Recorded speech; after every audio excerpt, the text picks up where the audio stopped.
ഏതായാലും ഉചിതമായ നഷ്ടപരിഹാരം മരിച്ചവരുടെ കുടുംബങ്ങൾക്ക് നൽകേണ്ടതുണ്ട്.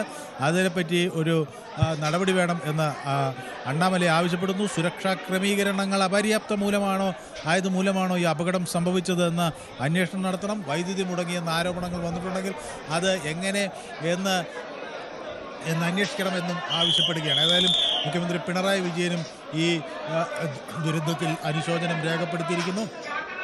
സംഭവം അത്യധികം ദുഃഖകരം എന്ന് മുഖ്യമന്ത്രി പിണറായി വിജയനും കൂടി വ്യക്തമാക്കുകയാണ്. കേസെടുക്കണമെന്ന് CPM ആവശ്യപ്പെടുന്നു. കോടതി സ്വമേധയാ കേസെടുക്കണമെന്ന ആവശ്യമാണുള്ളത്. കോൺഗ്രസും സമാനമായ ആവശ്യം ആണ് ഉന്നയിക്കുന്നത്. അപ്പോൾ ഇത് വരാനിരിക്കുന്ന ദിവസങ്ങളിൽ വലിയ ഒരു രാഷ്ട്രീയ വിവാദത്തിന് വഴിതെളിക്കും എന്ന കാര്യത്തിൽ തർക്കമില്ല, അല്ലേ വിനോദ്? രഞ്ജിത്ത്, തീർച്ചയായും ഇപ്പോൾ അനൗദ്യോഗികമായ കണക്കുകളാണ് പുറത്തു വരുന്നത്. ഏതാണ്ട് 40-നടുത്ത് മരണമെന്ന തരത്തിൽ തമിഴ്നാട് മാധ്യമങ്ങൾ റിപ്പോർട്ട് ചെയ്യുന്നുണ്ട്. 6 കുഞ്ഞുങ്ങൾ മരിച്ചു, 16 സ്ത്രീകൾ മരിച്ചു. ഗുരുതരാവസ്ഥയിലുള്ളതിൽ ഗർഭിണികളുണ്ട്. വിവിധ ജില്ലകളിൽ നിന്നുള്ള മെഡിക്കൽ സംഘങ്ങൾ ഇപ്പോൾ കരൂരിലേക്ക് എത്തുന്നുണ്ട്. മുഖ്യമന്ത്രിയുടെ നിർദ്ദേശം ഇതിനകം തന്നെ പോയി കഴിഞ്ഞു. മന്ത്രിമാർ, വിദ്യാഭ്യാസ മന്ത്രി അവിടെ നേരത്തെ തന്നെ എത്തി, ആരോഗ്യമന്ത്രി എത്തുന്നു. സെന്തിൽ ബാലാജിയുടെ പ്രതികരണം നേരത്തെ ഉണ്ടായി. മുഖ്യമന്ത്രി കൃത്യമായ നിർദ്ദേശങ്ങൾ നൽകിയെന്ന് അദ്ദേഹം വ്യക്തമാക്കി. രാവിലെ 7:30 സ്റ്റാലിൻ കരൂരിലെത്തും. ഇപ്പോൾ ക്യാബിനറ്റ് ചേരുകയാണ്. ചീഫ് സെക്രട്ടറിയും മുഖ്യമന്ത്രിയും ഉൾപ്പെടെയുള്ളവർ ഈ ക്യാബിനറ്റിൻ്റെ ഭാഗമാണ്. വിവിധ നേതാക്കളുടെ അനുശോചനം ഇതിനകമുണ്ടായി. പ്രധാനമന്ത്രി അമിത്ഷാ, രാജ്നാഥ് സിംഗ് ഉൾപ്പെടെയുള്ള കേന്ദ്രത്തിലെ പ്രധാനപ്പെട്ട നേതാക്കൾ അനുശോചനം രേഖപ്പെടുത്തി. സംസ്ഥാന മുഖ്യമന്ത്രി പിണറായി വിജയൻ ഇപ്പോൾ ഈ അപകടത്തിൽ അനുശോചനം രേഖപ്പെടുത്തിയിട്ടുണ്ട്. വിജയിയെ അറസ്റ്റ് ചെയ്യണമെന്ന ആവശ്യം ഒരു കോണിൽ നിന്ന് അതിശക്തമായി ഉയർന്നു വരികയാണ്. DMK-യുടെയും കോൺഗ്രസിൻ്റെയും CPM-ൻ്റെയും ഭാഗത്ത് നിന്ന് വിജയിയെ അറസ്റ്റ് ചെയ്യണമെന്ന ആവശ്യം ഈ ഘട്ടത്തിൽ തന്നെ ഉയർന്നു വരികയാണ്. ട്രിച്ചിയിൽ നിന്ന് ഇപ്പോൾ ചെന്നൈയിലേക്ക് വിജയ് പുറപ്പെട്ടിട്ടുണ്ട്. സ്വകാര്യ വിമാനത്തിലാണ് യാത്ര. ഒരു പ്രതികരണവും നടത്താൻ നടൻ തയ്യാറായിട്ടില്ല. ഇങ്ങനെ ഒരു അറസ്റ്റിലേക്ക് പോകുന്നതിന് സമ്മർദ്ദമുണ്ടായാൽ, അങ്ങനെ ഒരു അറസ്റ്റിലേക്ക് പോയാൽ വീണ്ടും തമിഴ്നാട്ടിൽ എന്ത് രാഷ്ട്രീയ സാഹചര്യം ഉണ്ടാകും എന്നതും വലിയ ആശങ്ക ഉണ്ടാക്കുന്നുണ്ട്. കാരണം വിജയ്ക്ക് വേണ്ടി തെരുവിലിറങ്ങുന്ന ഒരുപാട് ചെറുപ്പക്കാരുണ്ട്.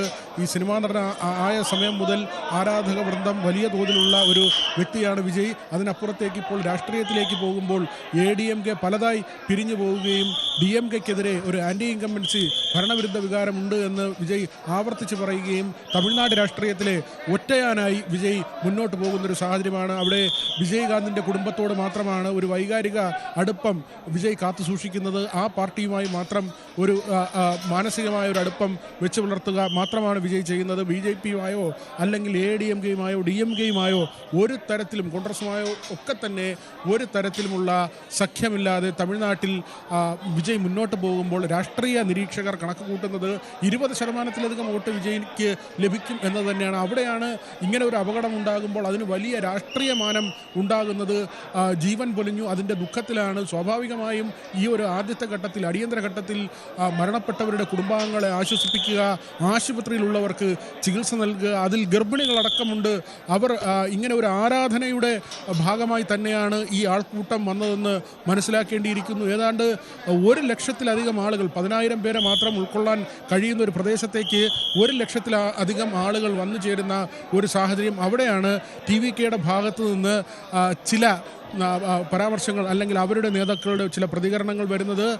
ഇവിടെ പോലീസിൻ്റെ ഭാഗത്ത് നിന്ന് വീഴ്ച ഉണ്ടായി എന്ന തരത്തിലുള്ള ഗുരുതരമായ ആരോപണം TVK-യുടെ ഭാഗത്ത് നിന്ന് ഉണ്ടാകുന്ന ഒരു നില വരുന്നതും. ഏതായാലും ഇതിൽ സമഗ്രമായ അന്വേഷണമാണ് അണ്ണാമലൈ ആവശ്യപ്പെട്ടിരിക്കുന്നത്. അദ്ദേഹം പറയുന്നത് എന്തുകൊണ്ട് ഈ അപകടം സംഭവിച്ചു, എവിടെയാണ് വീഴ്ച പറ്റിയത് തുടങ്ങിയ കാര്യങ്ങൾ പരിശോധിക്കണമെന്ന കാര്യം അണ്ണാമലൈ പറയുന്നു. വൈദ്യുതി വിച്ഛേദിക്കപ്പെട്ടെങ്കിൽ അതെങ്ങനെ സംഭവിച്ചു എന്നതടക്കമുള്ള കാര്യങ്ങൾ. ഈ ആംബുലൻസുകൾ, 3 ആംബുലൻസുകൾ നേരത്തെ നമ്മൾ സൂചിപ്പിച്ചത് ഈ ആളുകൾക്കിടയിലൂടെ കടന്നു പോകുന്നത്, അത് ഈ വിജയ് നിൽക്കുന്നതിനും ഏറെ തുടരുക. ദൃശ്യങ്ങൾ കാണുന്നത് വിജയിയുടെ ദൃശ്യങ്ങളാണോ എന്ന് സംശയമുണ്ട്. ആരാധകരുടെ ഒരു വലിയ കൂട്ടം അവിടെയുണ്ട്. വിജയ് ഒരു പക്ഷേ ട്രിച്ചി എയർപോർട്ടിൽ നിന്ന് ചെന്നൈ ട്രിച്ചി എയർപോർട്ടിലേക്ക് പോകുന്ന ദൃശ്യങ്ങളാണ്. വിജയ് തന്നെയാണ് ദൃശ്യങ്ങളുള്ളത്. നമുക്ക് ആ ദൃശ്യങ്ങൾ കാണാം. വിജയ് പെട്ടെന്ന് കാറിൽ വന്ന് ഇറങ്ങി ട്രിച്ചി എയർപോർട്ടിൽ നിന്ന് ചെന്നൈയിലേക്ക് പോകുന്ന ദൃശ്യങ്ങൾ കൂടിയാണ് പ്രേക്ഷകർ കണ്ടത്. മാധ്യമങ്ങളോടും മറ്റ് ജനങ്ങളോടൊന്നും പ്രതികരിക്കാൻ വിജയ് തയ്യാറായിട്ടില്ല. അപ്രതീക്ഷിതമായിരുന്നു സംഭവം. ഇത്ര വലിയ ദുരന്തമുണ്ടാകുമെന്ന് പ്രതീക്ഷിച്ചിരുന്നില്ല. നേരത്തെ ഒരു പൊതുയോഗത്തിൽ കുഴഞ്ഞു വീണ ഒരു മരണം റിപ്പോർട്ട് ചെയ്തിട്ടുണ്ടായിരുന്നു. അന്ന് തന്നെ കോടതി വളരെ കൃത്യമായ നിർദ്ദേശം നൽകിയിരുന്നതാണ്. നേതാവിന് തന്നെയാണ് ഉത്തരവാദിത്തം, അക്കാര്യത്തിൽ സംശയമില്ല.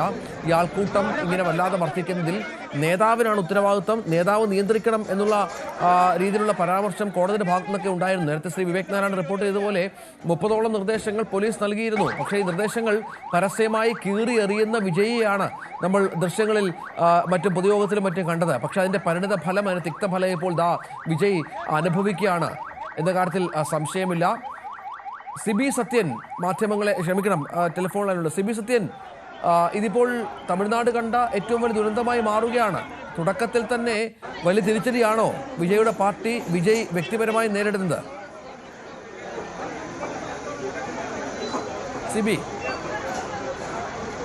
സിബിയിലേക്ക് വരാം.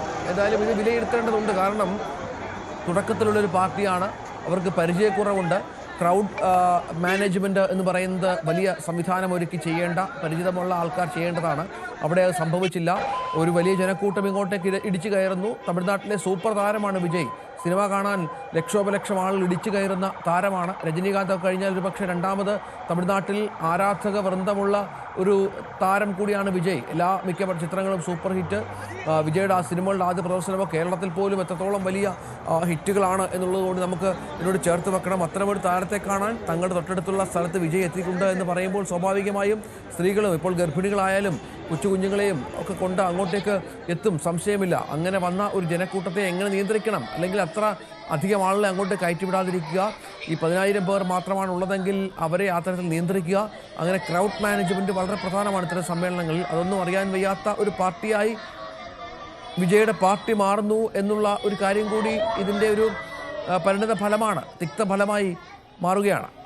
സിബി സത്യനുണ്ട്. സിബി, മാസങ്ങൾ മാത്രമാണ് വിജയുടെ പാർട്ടി രൂപീകരണം നടന്നിട്ട്. ഒരു അമച്വർ ലെവലിലുള്ള പാർട്ടിയാണ്, രാഷ്ട്രീയമായി അത്ര പരിചയമില്ല. തുടക്കം തന്നെ പിഴയ്ക്കുകയാണോ അവർക്ക്? രഞ്ജിത്ത്, ഇത് ഈ പറഞ്ഞതുപോലെ സോഷ്യൽ മീഡിയ വഴി മാത്രം രാഷ്ട്രീയ പാർട്ടികൾ രൂപവൽക്കരിക്കുന്നതിന്റെ ചില പ്രശ്നങ്ങളും ഈ പറഞ്ഞതുപോലെ ഒരു രാഷ്ട്രീയ റാലികളൊക്കെ കൈകാര്യം ചെയ്യുന്നതിന്റെ പരിചയക്കുറവുമാണ് ഇത്തരം പ്രതിസന്ധികൾക്ക് കാരണം. ഇത്തരം ദുരന്തങ്ങളിലേക്ക് നയിക്കുന്നത് വളരെ സെൻസിറ്റീവായ ഒരു ജനതയാണ് തമിഴ്നാട്ടിലേത്. അപ്പൊ ആ സെൻസിറ്റീവായ ജനതയെ ഈ പറഞ്ഞതുപോലെ സോഷ്യൽ മീഡിയ വഴി പരമാവധി ഉദ്ദീപിപ്പിക്കുകയും എന്നാൽ ഒരു ഫാൻ ക്ലബ്ബ് പോലെ ഒരു രാഷ്ട്രീയ പാർട്ടിയെ കൈകാര്യം ചെയ്യാൻ ശ്രമിക്കുകയും ചെയ്തതിന്റെ പരിണിതഫലങ്ങളാണ് ഇതെന്ന് പറയാം. നമുക്ക് കുറച്ചുകൂടെ ഗൗരവമായിട്ട് വേണം ഒരു രാഷ്ട്രീയ പരിപാടി സംഘടിപ്പിക്കാൻ, റാലി സംഘടിപ്പിക്കാൻ. കാരണം ഇതിന്റെ ഇത്രയും വലിയൊരു ക്രൗഡ് മുന്നിലേക്ക് വരുമ്പോൾ ഇതിനെ എങ്ങനെ മാനേജ് ചെയ്യണം, ഇതിന്റെ സേഫ്റ്റി റൂൾസ് എന്തൊക്കെയാണ്, ഇത്തരം സംഭവങ്ങൾ ഇതുപോലത്തെ ഒരു ഊത്തിലും തെള്ളിലും ആൾക്കാർ പെട്ടുപോകാനുള്ള സാധ്യതകൾ എന്താണ്, ഒരു ഗ്രൗണ്ടിന്റെ കപ്പാസിറ്റി എന്താണ്, അതിനകത്ത് എത്ര പേരെ ഉൾക്കൊള്ളാൻ പറ്റും, അതിൽ കൂടുതൽ ആൾക്കാരെ കൊണ്ടുവരേണ്ടതുണ്ടോ തുടങ്ങി എല്ലാ കാര്യങ്ങളും കൃത്യമായിട്ട് മാനേജ് ചെയ്ത് വേണം മുന്നോട്ട് പോകാൻ. എന്നാൽ ഇത്രയും യാതൊരു മുന്നൊരുക്കങ്ങളും ഇല്ലാതെ വിജയിന്റെ ഒരു സെലിബ്രിറ്റി സ്റ്റാറ്റസിനെ പരമാവധി ഉപയോഗപ്പെടുത്തിക്കൊണ്ട് പരമാവധി ജനക്കൂട്ടത്തെ വിളിച്ചു വരുത്തുന്ന ഒരു സംഭവത്തിലേക്കാണ് ഇത് പോയിരിക്കുന്നത്. അത് വളരെ നിർഭാഗ്യകരമായ ദുരന്തത്തിലേക്ക് അത് വഴിവെച്ചിരിക്കുകയാണ്. ഈ പോലീസിന്റെ നിർദ്ദേശം ഉണ്ടായിരുന്നു സിബി, 30ഓളം നിർദ്ദേശങ്ങൾ പോലീസ് നൽകിയിരുന്നു ഈ എങ്ങനെ ഈ നിയന്ത്രിക്കണം, എന്താണ് പാർട്ടി എടുക്കേണ്ട മുൻകരുതൽ എന്നൊക്കെ. പക്ഷെ അതൊക്കെ പൊതുജന മധ്യത്തിൽ വെച്ച് ഇവരെയൊക്കെ ആരാധകരെയൊക്കെ ആവേശം കൊള്ളിക്കാൻ കീറി എറിയുകയായിരുന്നു വിജയ്.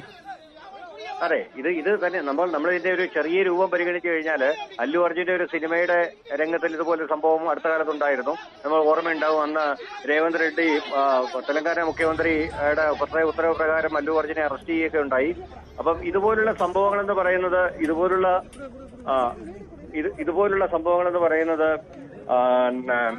നേരത്തെ പറഞ്ഞത് ഒരു ഫാൻ ക്ലബ്ബ് കൈകാര്യം ചെയ്യുന്നതിന്റെ ലാഘവത്തോടെ ചിലപ്പോൾ ചില കാര്യങ്ങൾ കൈകാര്യം ചെയ്യുന്നതാണ്. കാരണം സുരക്ഷാ മാനദണ്ഡങ്ങളിൽ പോലീസിന്റെ നിർദ്ദേശം കൃത്യമായിട്ട് പരിഗണിക്കുക, സുരക്ഷാ മാനദണ്ഡങ്ങളിൽ പോലീസ് ഈ പറഞ്ഞ ഫയറിന്റെ അതുപോലുള്ള എല്ലാ സുരക്ഷാ ഏജൻസികളുടെയും നിർദ്ദേശങ്ങൾ പരിഗണിച്ച് അത് കൃത്യമായിട്ട് നടപ്പിലാക്കുമെന്ന് ഉറപ്പുവരുത്തുക തുടങ്ങിയവയൊക്കെ ഇതിന്റെ സംഘാടകരുടെ ഡ്യൂട്ടിയാണ്. അപ്പൊ ഇത്തരം കാര്യങ്ങളിൽ കൃത്യവിലോപം കാണിക്കുന്ന സംഘാടകർ പലപ്പോഴും രക്ഷപ്പെട്ടു